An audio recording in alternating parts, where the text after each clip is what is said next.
Krishna. Now, yes, thank you everyone for joining in. Now we would understand about Krishna, why Krishna appears. What is the major reason behind why Krishna appears? Krishna does not appear for this ordinary thing, scheme of things, what we think. Krishna wants this, Krishna wants that. No, Krishna wants something, and he appears for some reason. Uh, why is he appearing? Uh, why is he appearing? Could you please help me on this? Why does Krishna appear? Hmm? Yeah. Why does Krishna appear? Actually, it is mentioned in Bhagavad Gita that Krishna appears to annihilate the miscreant and to establish the religion, right? So annihilate those who are miscreants and establish the principle of dharma. Krishna appears again and again for the same reason. Yeah, just a minute.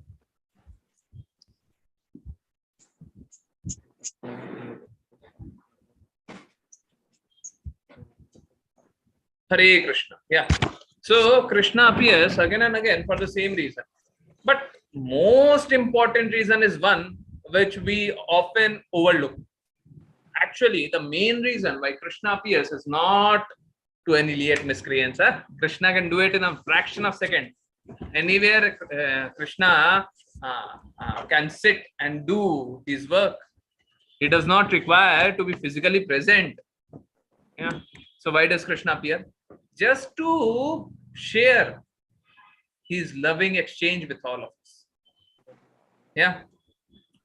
Now moving on to one shloka which actually guides us to what we are about to read. Bhagavad Gita 4.9. To that. Yes, this is Bhagavad Gita 4.9. Janma karma cha me divyam. Yeah.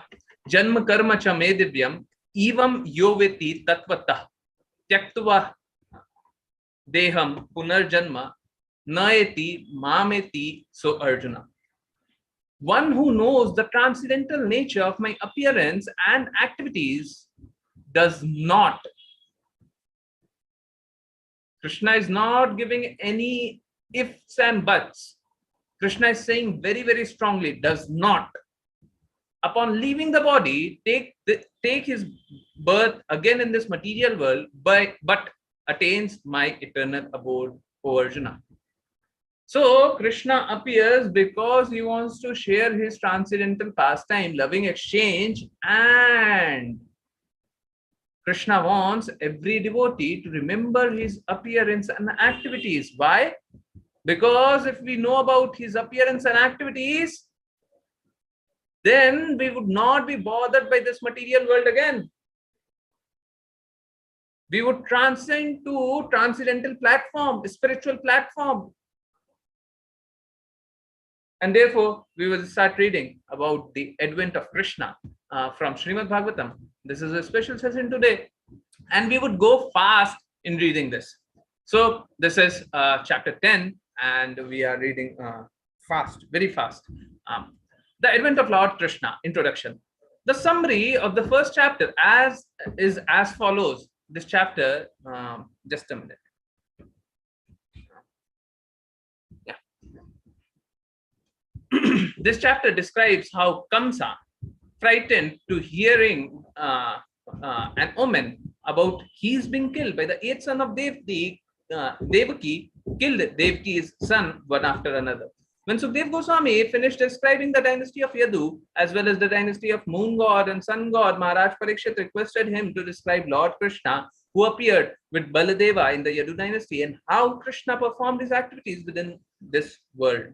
Krishna is transcendental, the king said, and therefore to understand his activities is occupation of liberated persons. Hearing of Krishna Leela is a boat by which to achieve the ultimate goal,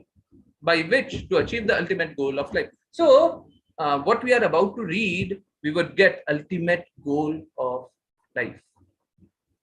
except for the animal killer, one who does not follow a policy, who is following policy of suicide. Every intelligent person must strive to understand Krishna and his activities. So those who are trying not to understand about Krishna, they are actually doing suicide. Yeah.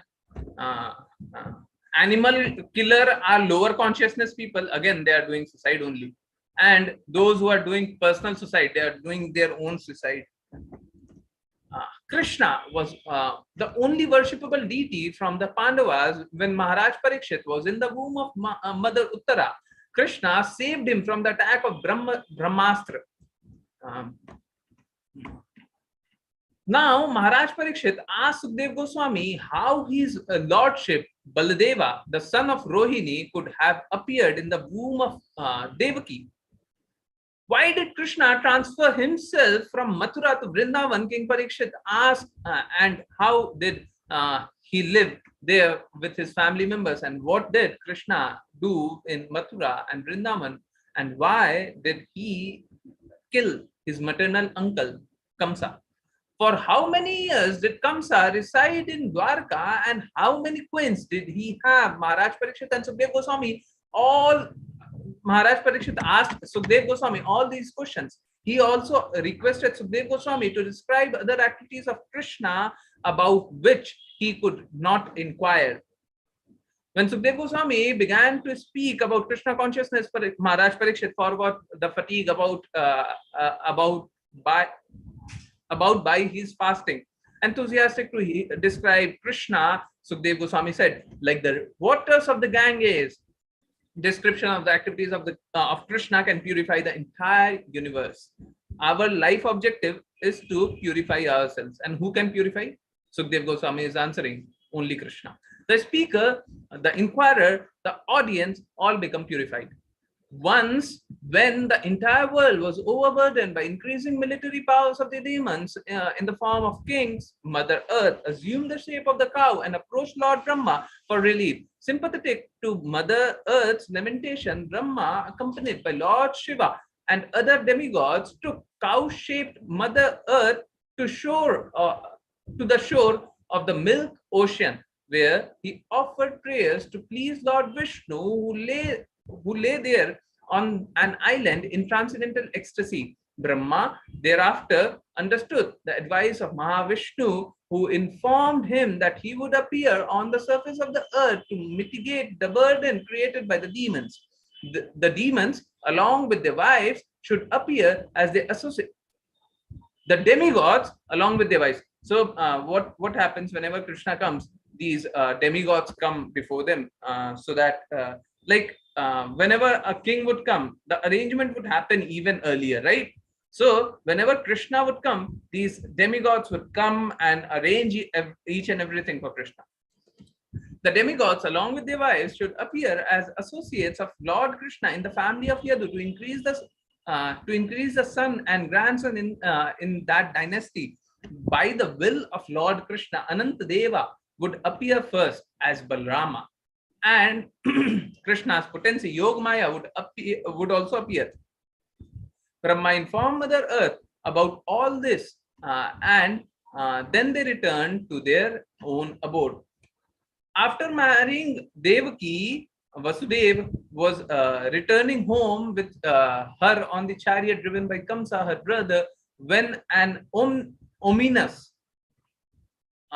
voice addressed Kamsa, warning him that Devaki's eighth son would kill him. Upon hearing this omen, Kamsa was immediately ready to kill Devaki, but Vasudev's diplomacy began to instruct him. Vasudev instructed that it would not be good for Kamsa to kill his younger sister, especially at the time of her marriage. Anyone who possessed a material body must die. Vasudev advised him, every living entity lives in the body for some time and then transmigrates to another body. But one is unfortunately misled into accepting the body as the soul. If a person under his mistaken conception wants to kill another body, he is condemned as hellish. Because Kamsa was not satisfied by Vasudev's instruction, Vasudev devised a plan. He offered to bring Kamsa all the Devaki's children so that Kamsa could kill them. Why then should Kamsa kill Devaki now? Kamsa was satisfied by this proposal. In due course of time, when Devaki gave birth to a child, Vasudev brought the newborn baby to Kamsa, who upon seeing Vasudeva's magnanimity, was struck with wonder. When Vasudev gave Kamsa the child, Kamsa, showing some intelligence, said that since he was to be killed by the eighth child, why should he kill the first? Although Vasudev did not trust Kamsa,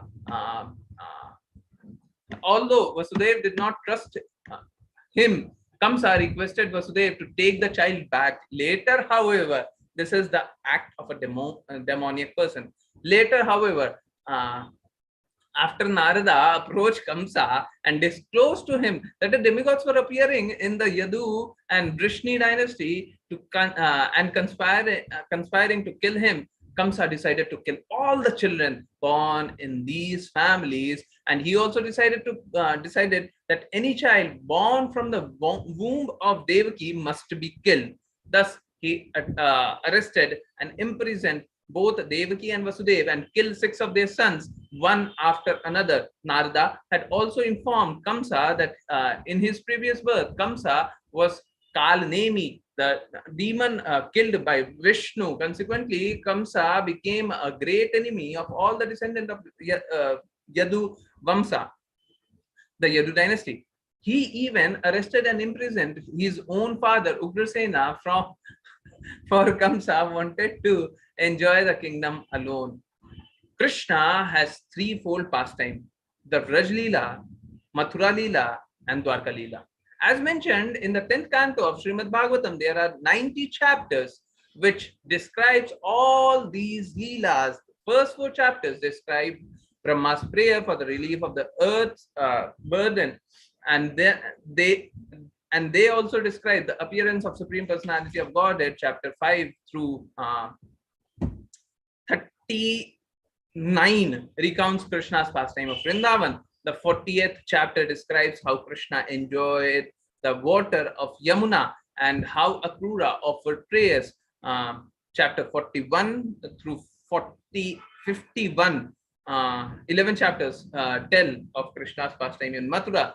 Chapter 52 through 39 chapters relate Krishna's pastime to Dwarka. Chapter 29 through 33 describe Krishna's dancing with the gopis, as known as Rasa Leela. Therefore, these 5 chapters known as Rasa Panch Aradhya. The 40th chapter of the 10th canto is description of the Brahmara Gita. Now, please try and understand one more very, very important thing. Please, when we would be reading, please focus when we would be reading the transcendental pastimes of Krishna. Please understand that every Leela is connecting to the same thing, Krishna's love. Every Leela is connecting to Krishna's love. And at the same time, we should not get into those things which we are not able to understand. We should just surrender on to the words of Krishna. That should be our approach. Now, continuing. Anyone wants to jump in? Anyone wants to read? Or should I continue? Just a minute. Rashi Mataji has only hand raised. No, I would not allow Rashi Mataji to read. Okay, let me continue then. Text 1. Now I would be reading only 1, right? 1.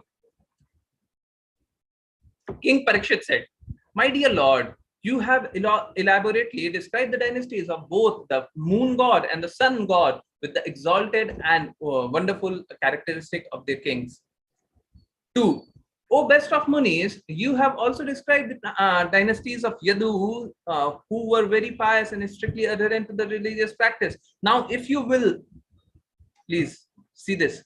If you will, uh, when we talk to devotees, when we talk to Krishna, we cannot say, please do this. Uh, we can only say, if you wish to do, could you? Right. So now Parikshit Maharaj is saying, if you will, now please try and understand. Whatever you understand about Krishna, unless you get the real love of Krishna, nothing would taste so beautiful. So now Parikshit Maharaj is asking that. Now, if you will, kindly describe the wonderful, glorious activities of Lord Vishnu or Krishna who appeared in the Yadu dynasty with Baldeva, his plenary expansion. 3. The super soul, the supreme personality of Godhead, Sri Krishna, the cause of all of the cosmic manifestation, appeared in the dynasty of Yadu. Please tell me elaborately about his glorious activities and character from the beginning to the end of his life. 4. Glorification of the supreme personality of Godhead is performed in the parampara system, that is, it is conveyed from the spiritual master to disciple. Such glorification is relished by those no longer interested in false temporary glorification of this cosmic manifestation. Description of the Lord are the right medicine for the conditioned soul undergoing repeated birth and death. Therefore, who will cease hearing such glorification of the Lord except a butcher or one who is killing his own self? 5 and 7. 5 to 7. Taking the boat of Krishna's lotus feet, my grandfather Arjuna and other crossed the ocean of the battlefield of Kurukshetra, in which such commanders as Bhishma Deva resembled great fish that could very easily have swallowed them. By the mercy of Lord Krishna, my grandfathers crossed this ocean, which was very difficult to cross as easily as one steps over the footprint of a calf. Because my mother surrendered onto Krishna's lotus feet, the Lord Sudarshana Chakra in his hand entered her womb and saved my body. The body of the last remaining descendants of Kurus and the Pandavas, which was almost destroyed by the fiery weapon of Ashwathama. Lord Krishna, appearing within the outside of all materially embodied living beings by his own potency in the form of eternal time, that is, as Paramatma and as Virat Rupa, gave liberation to everyone either as cruel death or as life. Kindly enlighten me by describing his transcendental activities. My dear Sukdev Goswami, you have already explained that Sankarsana, who belonged to the second quadruple, appeared as the son of Rohini named Balrama. If Balrama was not transformed from one body to another, how it is possible that he was first in the womb of Devaki and then in the womb of Rohini? Kindly explain this to me. 9. Why did Krishna, the Supreme Personality of Godhead, leave his house of his father Vasudev and transfer himself to the house of Nanda in Vrindavan? Where did the Lord, the master of Yadu dynasty, live with his relatives in Vrindavan? 10. Lord Krishna lived both in Vrindavan and Mathura. What did he do there? Why did he killed Kamsa, his mother's brother? Such killing is not at all sanctioned in Shastra. 11. Krishna, the Supreme Personality of Godhead, has no material body, yet he appears as a human being. For now, many years did he lived with his with the descendants of Vrishni. How many wives did he marry, and for how many years did he live in Dwarka? O great sage, who know everything about Krishna, please describe in detail all the activities of which I have inquired, and also those for which I have not. Uh, Now this is surrenderance to the power of Sukhdev Goswami, to the knowledge of Sukhdev Goswami. You are not thinking yourself to be higher. That is an attitude of a devotee. For I have faith and I am eager to hear of them. Now, I was talking to one devotee, Shraddha Dridata, faith and dedication. Unless we have this, there is no bhakti. Because of my vow on the verge, because of my vow on the verge of death, I have given up even drinking water. Yet because I am drinking the nectar of the topics of Krishna, which is flowing from the lotus mouth of your lordship, my hunger and thirst, which are extremely difficult to bear, cannot hinder me. Sutta Goswami said, O son of Brigu, after Sukadev Goswami, the most respectable devotee, the son of Vyasdeva, heard the pious question of Maharaj Parikshit, he thanked the king with great respect. He then began to discourse on topics concerning Krishna, which are remedy for all suffering in the age of Kali. Srila Sukdev Goswami said, O your majesty, best of all saintly kings, because you are greatly attracted to the topics of Vasudeva, it is certainly certain that your intelligence is firmly fixed in the spiritual understanding, which is the only true goal of humanity. Because that attraction is unceasing, it is certainly sublime. 16. The Ganges, emanating from the toe of Lord Krishna, purifies the three worlds, the upper, middle, and lower planetary system. Similarly, when one asks questions about the pastimes and the characteristic of Lord Krishna, Krishna's three variety of men are purified. The speaker, the preacher, and he who inquires, and the people in general who listen. 17. Once, when Mother Earth was overburdened by the hundreds and thousands of military flanks of various conceited demons, demons dressed like kings, she approached Lord Brahma for relief. Mother Earth assumed the form of a cow, very much distressed, with tears in her eyes. She appeared before Lord Brahma and told him about her misfortune. Thereafter, having heard the distress of Mother Earth, Lord Brahma, with Mother Earth, Lord Shiva, and all other demigods approached the shore of the ocean of milk.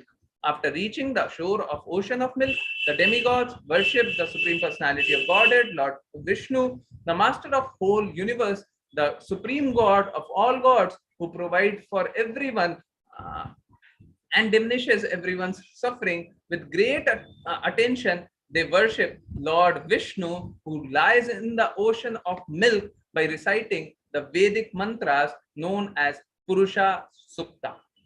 When in trance, Lord Brahma heard the words of Lord Vishnu vibrating in the sky.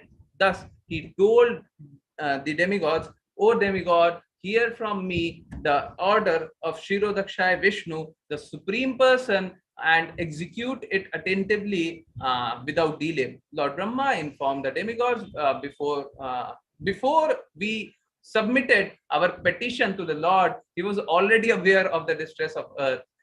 Consequently, for as long as Lord moves on earth to diminish his burden by his own potency in the form of time, all of you demigods should appear through planetary portion as sons and grandsons in the family of Yadus. The Supreme Personality of Godhead, Krishna, Sri Krishna, who has full potency, will personally appear as the son of Vasudeva.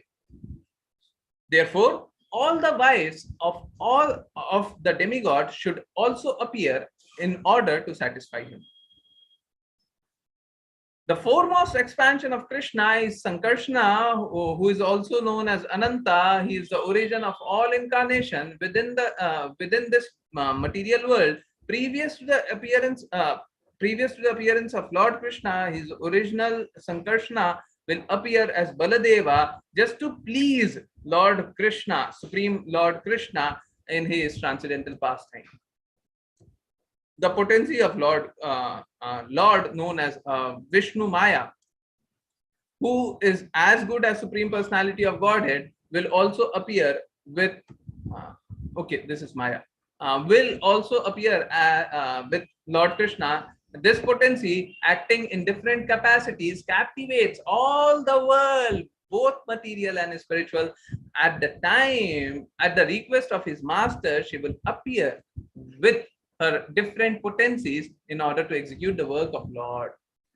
Sukdev Goswami continued, after thus advising the demigods and pacifying Mother Earth, the very powerful Lord Brahma, who is the master of all Prajapati and is therefore known as Prajapati Pati, returned to his own abode, Brahmaloka, formerly Surasena, the chief of Yadu dynasty, had gone to live in the city of Mathura. There he enjoyed the places known as Mathura and Surasena. Since that time, the city of Mathura had been the capital of all the kings of Yadu dynasty. The city and district of Mathura are very intimately connected with Krishna, for Lord Krishna lives there eternally. Some time ago, Vasudev, now eternally we focused upon this. Krishna and Krishna's place are non-different. Some time ago, Vasudev, who belonged to demigod family or the Sura dynasty, married Devaki. After the marriage, he mounted his chariot to return home with his newly married wife. Kamsa, the son of King Ugrasena, in order to please her sister on the occasion of the marriage, took charge of the reins of horse and became the chariot driver. He was surrounded by hundreds of golden chariots. Devaki's father, King Devaka, was very much affectionate to his daughter. Therefore, while she and her husband were leaving home, he gave her a dowry of 400 elephants, nicely decorated with golden garlands. He also gave 10,000 horses, 1,800 chariots, 200 very beautiful young maidservants, fully decorated with ornaments. O beloved son, Maharaj Parikshit, with the bride and bridegroom were ready to start. Conch shell, bugles, drums, and kettle drums all vibrated in concert for their auspicious departure. When Kamsa, controlling the reins of the horse, was driving the chariot along the way, an unembodied voice addressed him, "You foolish rascal! The 8th child of the woman you are carrying will kill you." Kamsa was a condemned personality in the Bhoja dynasty because he was envious and sinful. Therefore, upon hearing this omen from the sky, he caught hold of his sister's hair and his left hand and took up his sword with his right hand to sever her head from the body. Wanting to pacify Kamsa, who was so cruel and envious that he was shamelessly ready to kill his sister, the great soul Vasudev, who was to be the father of Krishna, spoke to him the following words. Vasudev said, "My dear brother-in-law Kamsa, you are the pride of your family. The Bhoja dynasty and great heroes praise your qualities. How can such a qualified person as you kill a woman, your own sister, especially on the occasion of her marriage? O great hero, one who takes birth is sure to die, for death is born with the body. One may die today or die after hundreds of years, but death is sure for every living entity. When the present body turns to dust and is again reduced to 5 elements: earth, water, fire, air, and ether, the proprietor of the body, the living being, automatically receives another body of material elements according to his fruitive activities. So whatever we do in this life, we would get karma based upon it, and based upon that, we would get our next body. When the next body is obtained, he gives up the present body. Just as a person traveling on the road rests one foot on the ground and then lift the other, or as the worm on the vegetable transfer itself from one leaf and then gives the previous one, the conditioned soul takes shelter of another body and then gives up the one he had before. Having experienced a situation by seeing or hearing about it, one contemplates and speculates about that situation, and thus one surrenders to it. Not considering his present body, similarly, by mental adjustment, one dreams at night of living under different circumstances in different bodies and forgets his actual position. Under the same process, one gives up his present body and accepts another. Tatha dehantara prapte. At the time of death, according to thinking, feeling, and willing of mind, which is involved in fruitive activities, one receives a particular body in order. In other words, where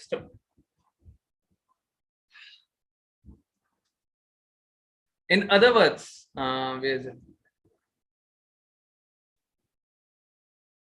In other words, the body develops according to the activities of mind, changes. According to the activities of the mind. Changes of body are due to flickering of mind, for otherwise the soul could remain original spiritual body. So what we generally understand, the reality is that our soul is untouched. It is pure rest, and there's no adulteration. But due to our association with matter, our soul becomes polluted. When the luminaries in the sky, such as moon, the sun, the stars, are reflected in liquid like oil or water, they appear to be of different shape, sometimes round, sometimes long, sometimes and so on. Because of the movement of the wind. Similarly, when the living entity, the soul, is absorbed in materialistic thoughts, he accepts various manifestations as his own identity because of ignorance. In other words, one is bewildered by mental concoction because of agitation from the material modes of nature. Therefore, since envious, impious activities cause a body in which one suffers in the next life, why should one act impiously? So, if we are acting impiously, then we are suffering. Why we are acting this? Considering one's welfare, one should not envy another. For any envious person must always fear harm from his enemy, either in this life or in the next. So again, we always tell this: we should fear ourselves and our activities and not others. Yeah. Continuing. As your younger sister, this poor girl Devaki is like your own daughter and deserves to be affectionately maintained. You are merciful and therefore you should not kill her. Indeed, she deserves your affection. Sukdev Goswami continued, O best of the Kuru dynasty, Kamsa was fiercely cruel and was actually was a follower of Rakshasas. Therefore, he could be neither pacified nor terrified by the good instruction given by Vasudev. He did not care about the result of sinful activities either in this life or the next. When Vasudeva saw that Kamsa was determined to kill his sister Devaki, he thought to himself very deeply. Considering the imminent danger of death, he thought of another plan to stop Kamsa. As long as the intelligence and bodily strength, as long as he has intelligence and bodily strength, an intelligent person must try to avoid death. This is the duty of every embodied person. But if death cannot be avoided in spite of one's endeavors, a person facing death commits no offense. Vasudev considered, by delivering all my son to Kamsa, who is death personified, I shall save the life of Devaki.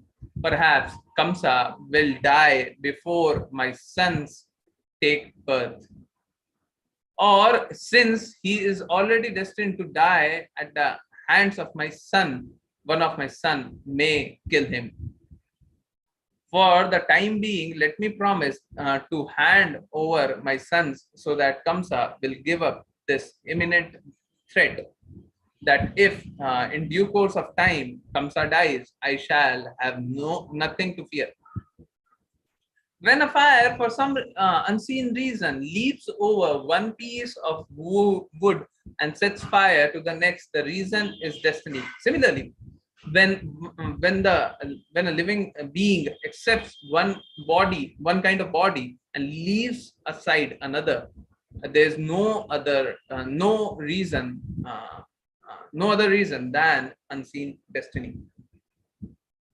Look, we have to accept Krishna's right. We can never supersede.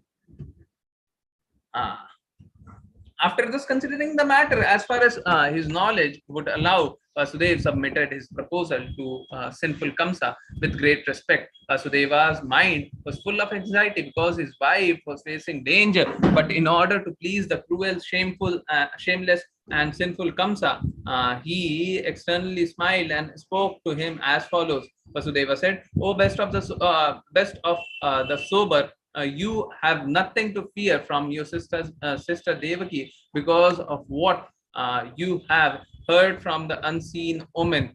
The cause of death will be her son. Therefore, I promise that when she gives birth to the sons from whom uh, your fear has arisen, I shall deliver them all unto your hands." Srila Sukdev Goswami continues. Kamsa agreed to the logical arguments of Vasudev, and having full faith in Vasudev's word, he refrained from killing his sister. Vasudev, being pleased with Kamsa, pacified him further and entered into his own house. Each year thereafter, in due course of time, Devaki, the mother of God and all demigod, gave birth to a child. Thus, she bore 8 sons, one after another, and a daughter named Shubhatra. Vasudev was very much disturbed by fear of becoming a liar, breaking his promise. Thus, with great pain, he delivered his firstborn son named Kirtiman into the hands of Kamsa.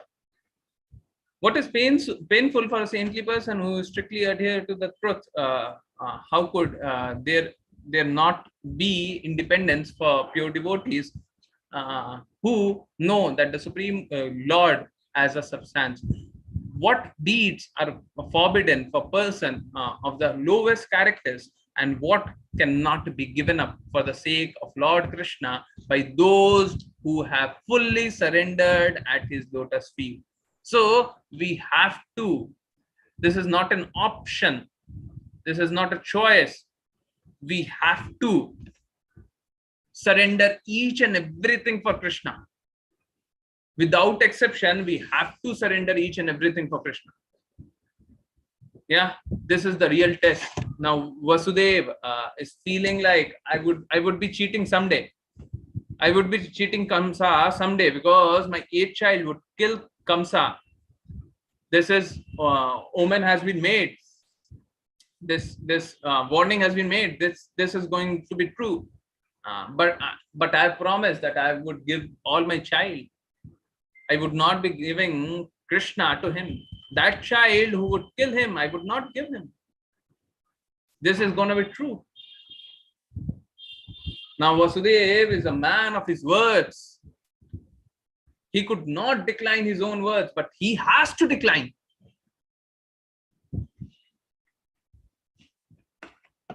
We have to do each and everything for Krishna. That is the real test of our love.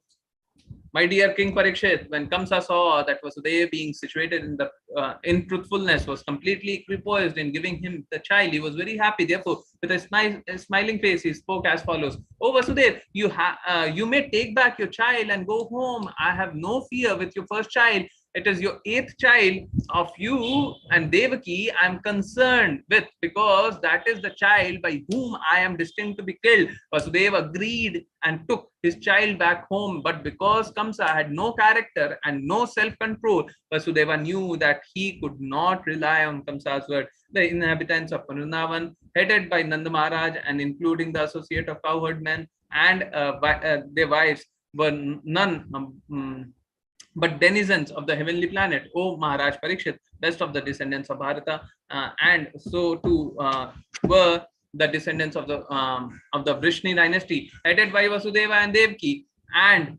the other women of the dynasty of Yadu. The king, the friends, relatives, and well-wishers of both Nanda Maharaj and Vasudeva, and even those who externally appear to be followers of Kamsa, were all demigod. Once the great saint Narada approached Kamsa. Actually, people might misunderstand this. This is very important. Narada could never do anything against Krishna. Now, this act of Narada is in accordance with what Krishna wants. Yeah. Once great saint Narada approached Kamsa and informed him of how the demoniac persons who were a great burden on the earth were going to be killed. Thus, Kamsa was placed into great fear and doubt.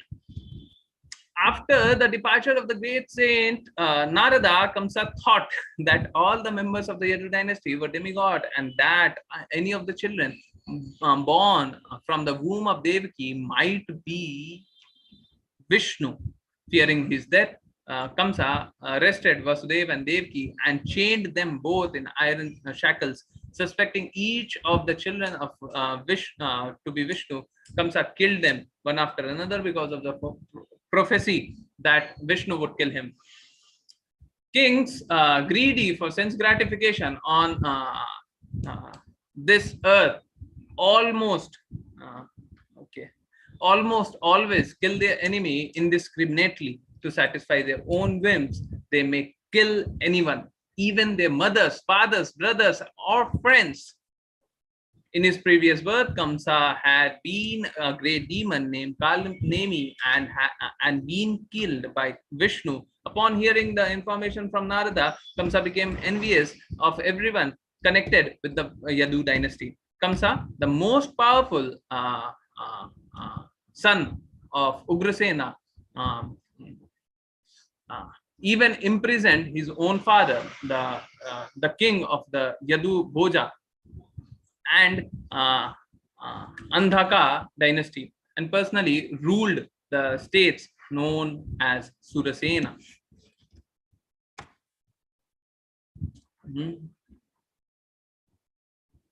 Yes, Hare Krishna.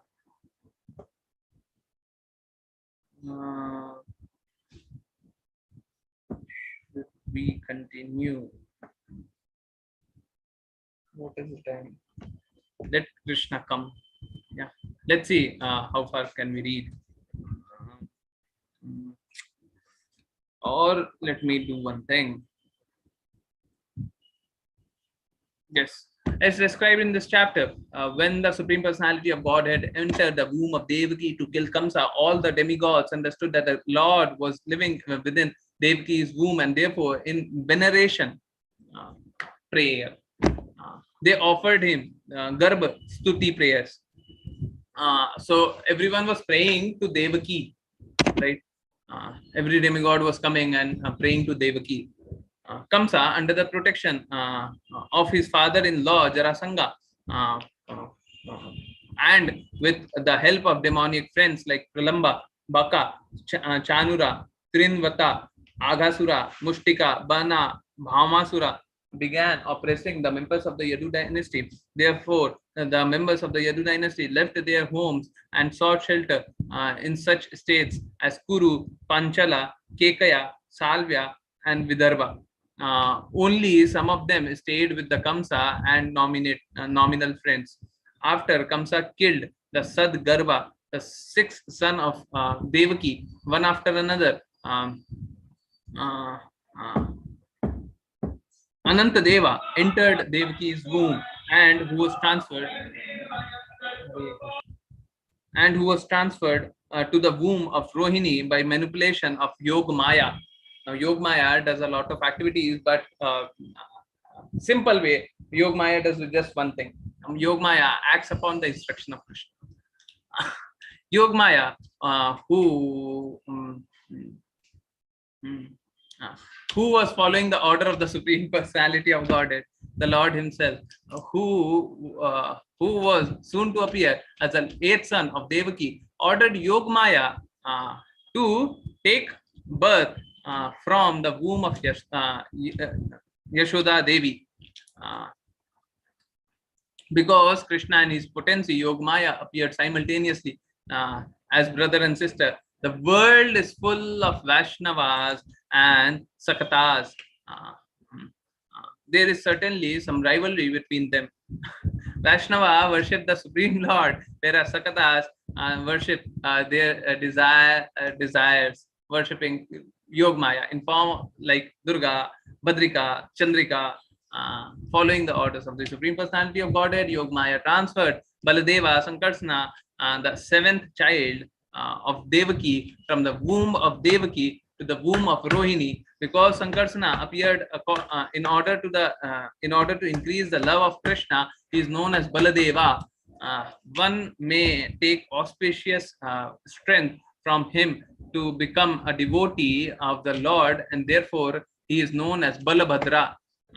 After Yogmaya transferred the seventh child of Devaki to the womb of Rohini, the Supreme Personality of Godhead appeared in the heart of Vasudeva and transferred himself to the heart of Devaki. Because the Lord was present in the heart, Devaki, as a pregnancy continued. As her pregnancy continued, appeared effulgent. So Mother Yashoda, Mother Devaki was appearing very effulgent. Light was coming out from her. Yeah. Upon seeing this effulgence, Kamsa was full of anxiety, but he could not harm Devaki because of their family relationship. Thus, he began indirectly thinking that Krishna and became fully Krishna consciousness. He was always thinking about Krishna. Meanwhile, because of Lord's presence within the womb of Devaki, all the demigods came to offer their prayers. The Supreme Personality of Godhead, they said, is eternally the absolute truth. The spiritual soul is more important than the gross body, and the super soul, Paramatma, is still more important than the soul. The Supreme Personality of Godhead is absolutely independent, and his incarnation are transcendental. The prayers of demigods glorify and exalt devotees and explain the faith of persons who superficially consider themselves liberated from the condition of material nature. A devotee is always safe. When a devotee fully surrenders at the lotus feet of the Lord, he is completely liberated from the fear of material existence. By explaining why the Supreme Personality of Godhead descends, the prayer of the demigod clearly confirms the Lord's statement. Yada yada dharmasya glanirvavati bharata abhyuthanam adharmasya tadatmanam srijamyam. Wherever and whenever there is a decline in religious practice, O descendant of Bharata, and a predominant rise in irreligion, at that time I descend myself. Yeah. Hare Krishna. Hare Krishna. Moving on to next. As described in this chapter, the Supreme Personality of Godhead, Hari, in his original form, appeared as Vishnu so that his father and mother could understand that his son was the Supreme Personality of Godhead. Because they were afraid of Kamsa, who was the Lord, appeared as an ordinary child, they took him to Gokula, Gokula, the home of Nanda Maharaj. Mother Devaki became fully transcendental. Chit Ananda does not belong to this material world. Thus, the Supreme Personality of Godhead appeared with his forehand as if born from her womb, as if born from her womb. Upon seeing the Lord in that Vishnu form, Vasudeva was struck with wonder, and in transcendental happiness he and Devaki mentally gave 10,000 cows in charity to the Brahmanas. Vasudeva then offered prayers to the Lord, addressing him as the Supreme Person, Parabrahman, the Supreme Soul, the Super Soul, who is beyond duality and who is eternally and externally all pervading. The Lord, the cause of all causes, is beyond material existence. Although he is the creator of the material world, when he enters this world as Paramatma, he is all pervading. Yet he is transcendentally situated for the creation, maintenance, and the annihilation of the material world. The Lord appears as the Guna Avatar, Brahma, Vishnu, and Maheshwara. Thus, Vishnu offered prayers full of meaning to the Supreme Personality of Godhead. Devaki followed her husband by. Thus, Vasudeva offered prayer full of meaning to the Supreme Personality of Godhead. Devaki followed her husband by offering prayers describing the transcendental nature of the Lord, fearing Kamsa, and desiring that the Lord not be understood by atheistic and materialistic non-devotee. She prayed that the Lord withdraw his transcendental forearm form and appeared like an ordinary child with two hands. The Lord reminded Vasudeva and Devaki of other incarnation in which he had appeared as their son. He had appeared as Krishni Garbha and Vamana Deva, and now this was the third time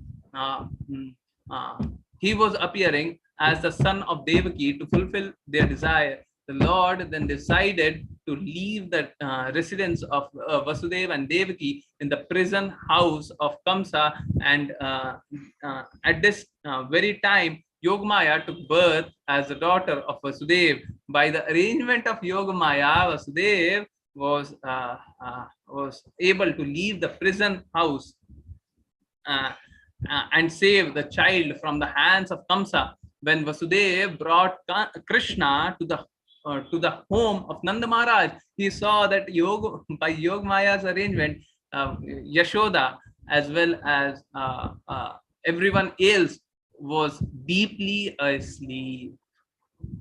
Thus, he exchanged the babies, taking Yogamaya from Vasudeva's lap and placing Krishna instead there instead. Then Vasudeva returned to his place, having taken Yogamaya as a daughter. He placed Yogamaya on Devaki's bed and prepared to be prisoner as before. In Gokula, Yashoda could not understand whether she has given birth to a male child or a female child. Hare Krishna, Krishna Krishna, Hare Hare, Hare Rama, Rama Rama, Hare Hare, Hare Krishna, Hare Krishna. We are very, very fortunate to be given this opportunity to read about Krishna, the appearance of Krishna, and thank you everyone for joining in. Those who missed may watch the YouTube video. We read a bit faster, skipping a lot of things. Sorry for my fast reading. Let's do Vaishnava Pranam Mantra and then do Pranam Mantra. and then start our class. Thank you everyone for joining in. Fast Vaishnav Pranam Mantra. Who would do it? Akanksha Mataji, Hare Krishna. Would you do it? Hare Krishna, Dipti Mataji. Okay, Rashi Mataji, please do. Yes, Prabhu. Yes, Prabhu. Vanchakalpatarubhyascha कृपा सिन्धुभैव च कृपा सिन्धुभ्य एव च पतितानां पावनेभ्यो पतितानां पावनेभ्यो वैष्णवेभ्यो नमो नमः। वैष्णवेभ्यो नमो नमः। अनंत कोटि वैष्णव की जय कृष्ण प्रपात की जय जय की जय जय की जय जय की जय जय। हरे कृष्णा हरे कृष्ण हरे कृष्णा हरे Krishna Krishna Krishna Hare Hare Hare Ram Ram Ram Hare Hare Hare Krishna Krishna Krishna Hare Hare Hare Ram Ram Ram Hare Hare Hare Krishna Krishna Krishna Hare Hare Hare Ram Ram Ram Hare Hare. Hare Krishna, everyone. Let's do pranam mantra. Thank you so much, Rashi Mataji. Hare Krishna, everyone. Yes. Yes. Who would do? Hare Krishna. Ji, Prabhu. Yes. Yes. This is because of devotees we are doing so much work.